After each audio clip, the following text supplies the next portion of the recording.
Buen día, amantes de la sabiduría, les doy la bienvenida al Jardín de la Filosofía. Hoy un nuevo programa de la sección Expansión.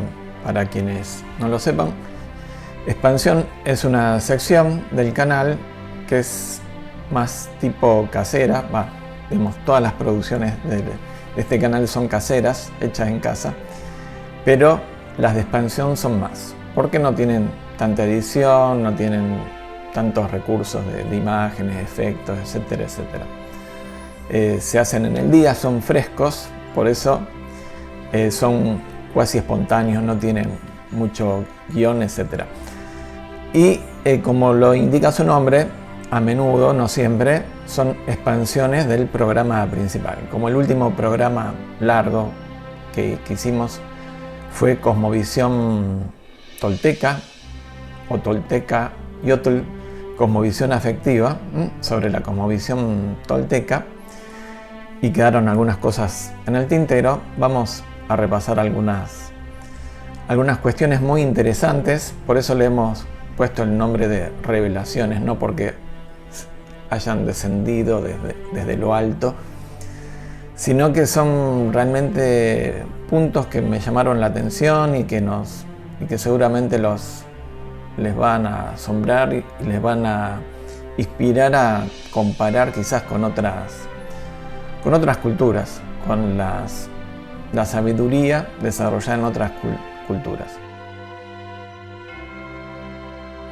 Este programa está basado en un capítulo del libro Toltecayotl, Aspectos de la Cultura Náhuatl, de Miguel León Portilla, que ya lo vimos el programa principal sobre cosmovisión tolteca, y lo vamos a centrar en el capítulo 21, el último capítulo.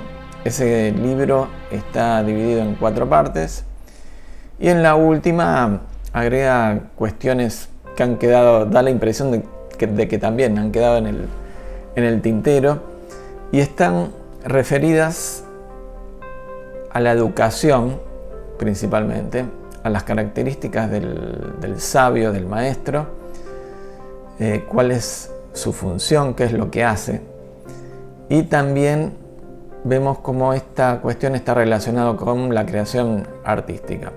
Así que me voy a poner, sin dar más vueltas, me voy a poner los lentes, voy a ir leyendo algunas fuentes. El capítulo 21 se llama El rostro de las cosas, del libro Toltecayotl. Y dice en la introducción: hurgar en el pensamiento y las creaciones de otras culturas, alejadas en el tiempo o de cualquier modo apartadas, puede obedecer a muy variados propósitos.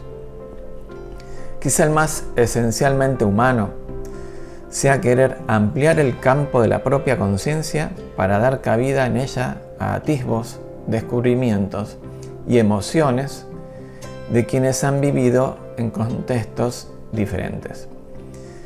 En parte,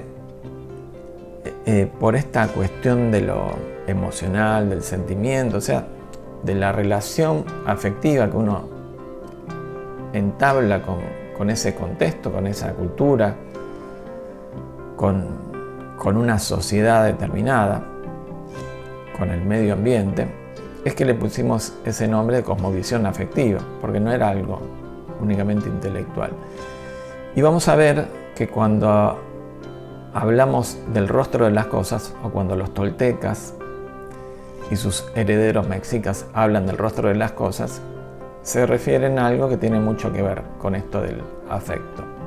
Es importante de tener esto en claro de por qué hurgamos como seres humanos, y en este canal del Jardín de la Filosofía, en un conjunto diverso de cosas. Y es que justamente nos enriquece porque amplía la conciencia, nos lleva a ponernos en el lugar de otros, a hacer el intento. Para mí resulta difícil hablar de neotolteca hoy, a pesar de que está este nombre, ¿no? Nuevo tolteca, en el sentido de que es difícil construir una cosmovisión que está arraigada en la antigüedad, en el mundo moderno. No digo que no sea imposible, pero el mundo en sí va estructurando nuestra propia conciencia. El mundo visible, tal cual lo vemos, y todas las acciones que hacemos en ella. Salimos a la calle y camino por la vereda, no camino por el medio de la calle. O sea, la infraestructura, la fisonomía de la misma civilización. Recordemos que tolteca se refiere a sabio, artista, hombre culto, civilizado, o ser humano, culto, civilizado, como civilización sin más. Entonces, todo esto es difícil mantenerlo tal cual como era hace 1000 años atrás o 1500 años atrás. Porque por más que nos introduzcamos y leamos las fuentes, o incluso podamos llegar a leer en el propio idioma náhuatl las fuentes, es difícil vivir y sentir como lo hicieron en ese momento, y considerar y entablar una relación con los dioses, con todo lo que nos rodea de esa misma forma. Por eso, esto no es más que un intento de ir y meternos en la piel de estas personas que habitaron, y quizás algunas sigan habitando y teniendo esta conciencia que tenían los antiguos. Sigue escribiendo León Portilla. Describían los nahuas al hombre como el dueño de un rostro y un corazón. El dueño de un rostro y un corazón. De sus antiguos maestros decían que su misión era hacer que apareciera en los humanos un rostro. Poner un espejo delante de los rostros para hacerlos cuidadosos y sabios. De aquí se derivó también el concepto náhuatl de educación, Nextlamo Chilistli, que es la acción de hacer sabios los rostros de la gente.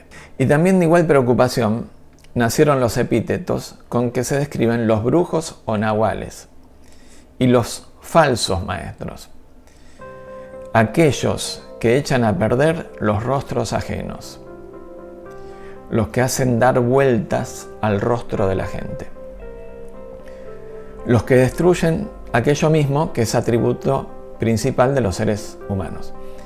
Y al hablar de los artistas, la idea del rostro aparece de nuevo. Para ser creador, como los antiguos toltecas, antes que nada hay que ser hombre cabal, dueño de un rostro, dueño de un corazón. O sea, fíjense cómo se va ligando esta cuestión de la identidad, porque que alguien posea un rostro, que sea el dueño de un rostro y un corazón, habla de la identidad, ligada en forma extraña también a la estética y a la ética, porque para ser creador, digamos, como los toltecas, hay que tener determinada ética. Vuelvo, hay que ser un hombre cabal, dice, dueño de un rostro, dueño de un corazón. O sea, un ser humano íntegro. No basta con ser diestro con el pincel o con el cincel. Eso a lo mejor lo puede hacer una máquina, sino que hay que tener una identidad, una ética y un corazón. Leo la fuente ahora. El hombre maduro, corazón firme como la piedra, corazón resistente como el tronco de un árbol, rostro sabio, dueño de un rostro y un corazón, hábil y comprensivo. Ahí está todo, digamos, todo lo que dijimos recién. Fíjense la diferencia, que cuando nosotros hablamos de que tenés un corazón de piedra, es como un corazón muerto, sin vida, incapaz de sentir algo o por alguien. En cambio acá tiene otra connotación. Un corazón resistente como el tronco de un árbol, corazón firme como la piedra, hace referencia a la ecuanimidad, en el sentido de mantener la paz, pase lo que pase. Por eso es que puede ser al mismo tiempo comprensivo. Un corazón que no reaccione, que no se deje llevar por las circunstancias, que tenga paz. El rostro sabio es el rostro, no es el rostro sabio el rostro de una persona iracunda, entregada a la violencia, ¿no? Sino que es un rostro pacífico, que ve más allá de lo aparente, cuyo corazón está tranquilo, cuya mente es serena, calma. Todo esto es imposible que yo no haga ninguna asociación de esto con la antigua filosofía de la India, por ejemplo, el Bhagavad Gita habla de esta, en su definición del yoga, por ejemplo, habla de que el yoga es la ecuanimidad en la acción, o sea, permanecer igual, pase lo que pase.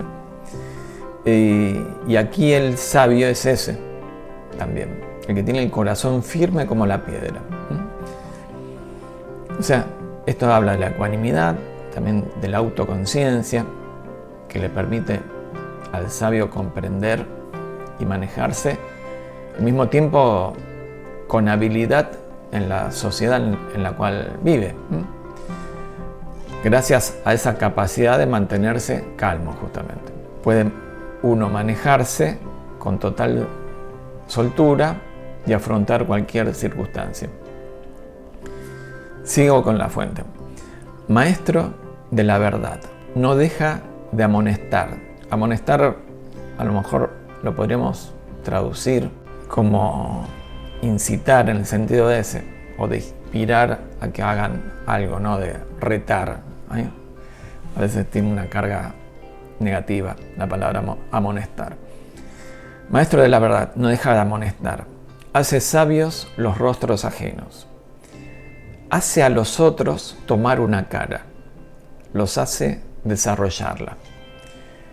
Les abre los oídos. Los ilumina. Es maestro de guías. Les da su camino. De él uno depende. Entonces, es importante que el maestro no es el maestro tolteca, no es el que nos da información sobre algo, sino es el que nos hace desarrollarnos íntegramente, porque es el que hace a los otros tomar una cara, o sea, desarrollar el propio rostro. La identidad, cuando hablamos del rostro, hablamos de la identidad, de la ecuanimidad, de la comprensión, o sea, es una perspectiva integral de la persona, la que es sujeto de esta educación tolteca. Y de un maestro así uno depende. Esto es algo, por supuesto, mal visto en la sociedad actual, con esta fuerte idea de la libertad individual, que en sus extremos cae en el individualismo. Una cosa es el individualismo, por supuesto, un exceso, un énfasis, demasiado énfasis, y otra cosa es la acción individual, ¿no?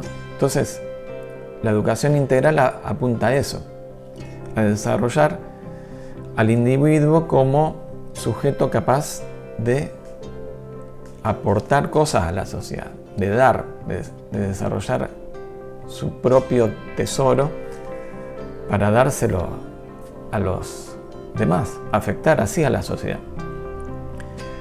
No desarrollar para ser superior a los otros. Por eso esta idea de que depender de otro nos puede caer mal, pero justamente es ese otro, ese sabio, nos está haciendo que nosotros podamos convertirnos también en sabios, que es cuando realmente ahí se tiene libertad. Si no, uno es esclavo de las circunstancias. Entonces, básicamente, esto también nos remite a Sócrates. Sócrates no nos enseñaba nada en particular, ¿no? Y él mismo lo decía: solo sé que no sé nada, como el principio del conocimiento. Lo importante era el conocimiento de sí mismo, y aquí también, en el mundo tolteca.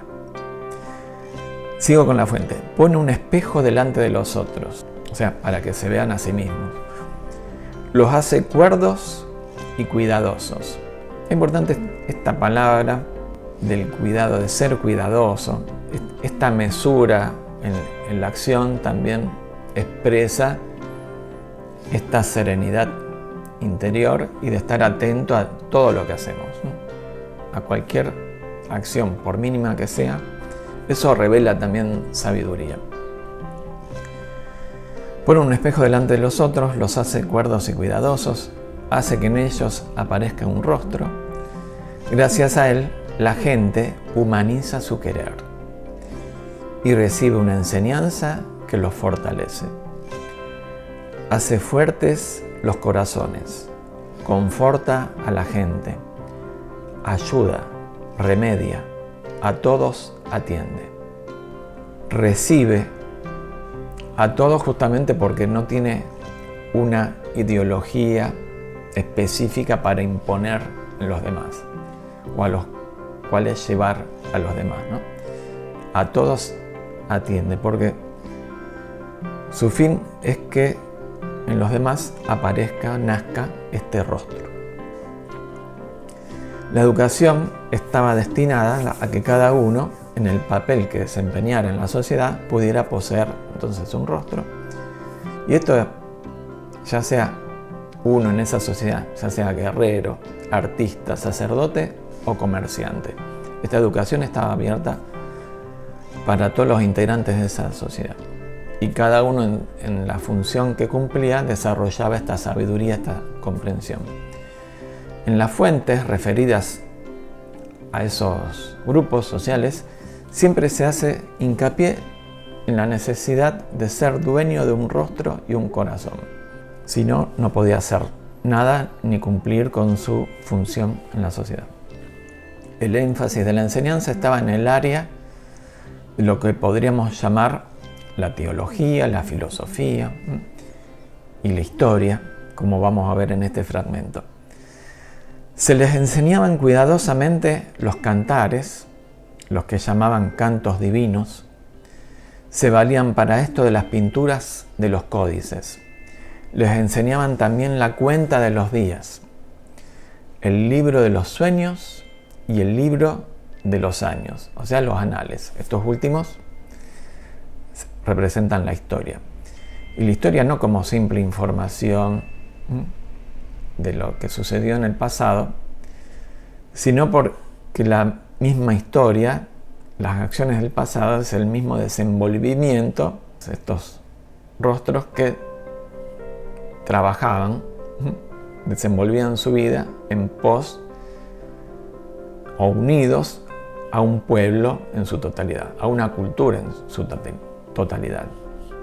Es la misma humanidad que está en juego y se expresa a veces con un nombre determinado, pero que no se veía en esta cultura como un individuo separado de todo el entorno. Luego describe así en qué consiste el arte en el texto León Portilla. ¿En qué consiste el arte? En saber mentir.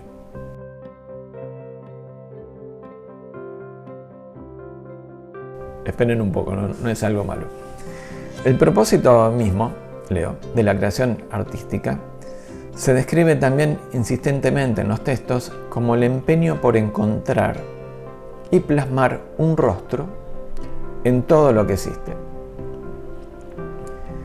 Para ello será necesario muchas veces enseñar a mentir al barro, a la piedra, a los metales, a las plumas o al papel de amate de los códices. La mentira, entre comillas, consistirá en atribuir significación y rostro a todo aquello que antes se presentaba solo como una cosa. La materia prima, uno agarra, no tiene una identidad, pero uno lo convierte en algo que sí, que tiene vida, que tiene una identidad, que tiene algo para comunicar. Así, el barro amorfo, sigo leyendo, podrá convertirse en un perrillo, en una calabaza, en una vasija o en el rostro y figura de algún dios. O sea, en eso consiste la mentira. En el arte en sí, no tenemos que ir al arte tolteca para eso, ¿no? Vemos cualquier pintura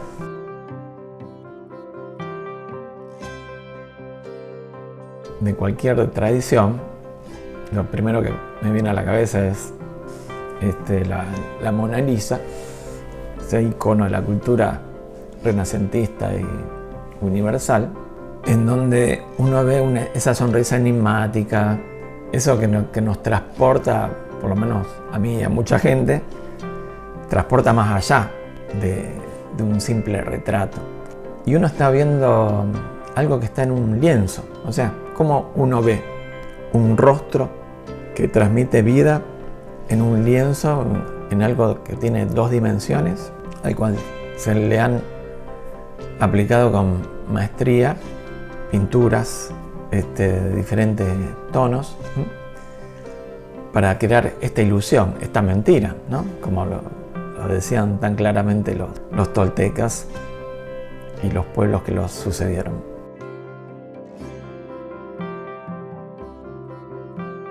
Cuando el artista podía llevar un rostro a lo que anteriormente, y que sigue siendo, un cuerpo de barro, o sea, barro con forma, cuando adquiere vida, es el mismo Dios que está ahí, determinado Dios que anida en lo que era simplemente barro.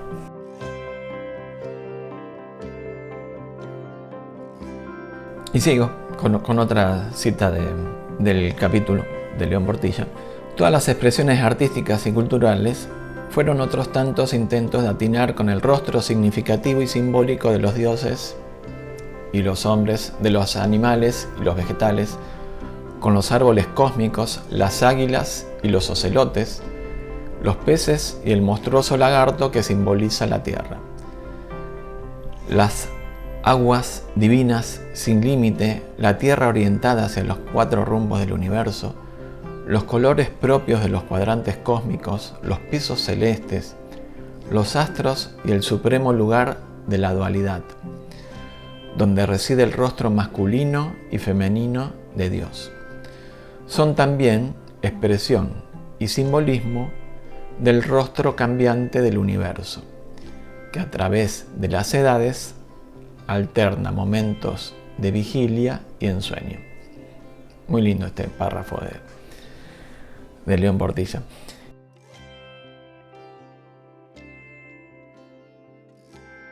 Voy a ir para finalizar ya, a unos versos que nos aleccionan sobre una actitud general hacia la vida que llevamos, que es mucho más alocada, por supuesto, que en los tiempos prehispánicos, pero aún en ese momento, hace tantos siglos atrás, los sabios, o sea, la gente que tenía este corazón firme, que tenía una mente serena, notaba la diferencia entre su estado y los estados de la gente que había perdido su rostro, por así decirlo, o aún no lo había encontrado.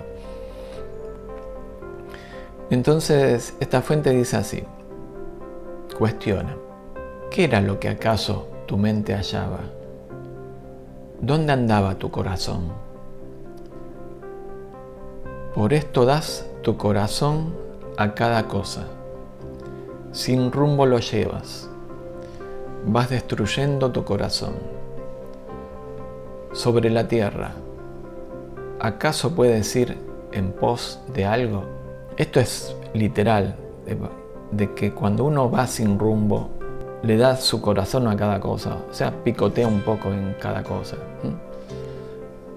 Completamente enfocados en las acciones, o en tener cosas, o en el trabajo, en las múltiples actividades y entretenimientos que tenemos, vamos destruyendo nuestro corazón. Y esto es literal porque cuando nosotros destruimos nuestro corazón, podemos llegar a tener un infarto. Entonces, esto de correr atrás de las cosas, de los vencimientos, de lo que hay que hacer, de las fechas límite, y cada uno enfrascado en su mundo, en sus problemas, completamente alienado. ¿Dónde anda nuestro corazón? Sobre la tierra, ¿acaso puedes ir en pos de algo? Esto está hablando de lo efímero, de lo que son las cosas. Este verso habla justamente de eso. ¿Acaso de verdad se vive en la tierra? No para siempre en la tierra, solo un poco aquí. Aunque sea jade, se quiebra. Aunque sea oro, se rompe. Aunque sea plumaje de quetzal, se desgarra. No para siempre en la tierra, solo un poco aquí. Siendo este mundo un lugar tan cambiante y el equilibrio frágil, esta semana ya casi una semana, un terremoto en Turquía, a la madrugada, o sea, cuando todos estaban durmiendo, y de un día para el otro, miles de personas que dejaron de habitar este planeta, como un ejemplo extremo, pero lo vemos todos los días en todas las situaciones, ¿no? En el ámbito social, político, cultural, como todo cambia tan continuamente, en época de cambio climático. Siendo este mundo tan cambiante y tan frágil, resulta poco sabio esforzarse por lograr cosas que no llevan a ninguna parte, ¿no? El objetivo es volverse consciente, dentro de esta cultura tolteca, de la sabiduría tolteca, volverse consciente de la transitoriedad y experimentar al mismo tiempo su belleza. Ese es lo más precioso que tiene la vida, ¿no? De no solamente quedarnos ahí en que todo es finito, que todo se acaba, sino que meternos en ese instante y saborear la belleza de lo transitorio. Como el pueblo japonés experimenta lo transitorio de la floración del sakura, del cerezo. Y al mismo tiempo que uno crea o desarrolla un rostro y un corazón firme, esto no quiere decir que se esté fomentando la inacción, sino el desapego a las acciones. Son cosas diferentes. No es que hay que quedarse quieto como una piedra y retirarse del mundo, sino que esa condición nos permite actuar de una manera eficaz en el mundo. Hay que despejar las dudas y ansiedades para poder vivir realmente en paz. Nosotros y todo el mundo. Y una paz verdadera, una paz de corazón. Así que esto es lo que tenía que decir. Siempre se me va de más, así que lo vamos a concluir así de golpe. Espero que les haya inspirado, como me inspiró a mí, tener contacto con esta antigua sabiduría. Y nos vamos a ver la próxima semana con un programa conmemorativo sobre alguien que no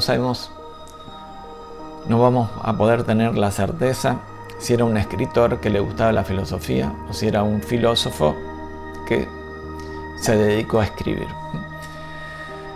No digo más nada, queda como sorpresa. Vamos, como un adelanto, voy a hacer un viaje a la ciudad natal de este escritor el próximo fin de semana.